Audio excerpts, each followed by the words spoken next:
მეშვიდე სერიის პირველი თაობის წარმომადგენელი კოდით E23 გამოდიოდა 1977-86 წლებში. ამ ავტომობილით ჩანაცვლა BMW New 6 S3 მოდელი.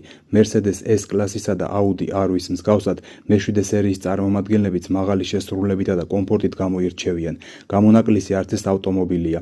E23 ზოგიერთი მოდელი იყო ABS სამუხრუჭო სისტემით აღჭურვილი და გვიანდელ მოდელებში გვხვდებოდა მძღოლის აირბაგი. სალონი გაწყობილი იყო ხის მორთულობით, ელექტროსავარძლებითა და შუშებით, კლიმატ კონტროლით, იმ დროისათვის მაღალი ხარისხის აუდიო სისტემით, ბორტკომპიუტორითა და სერვისების მაჩვენებელი პრიბორებით.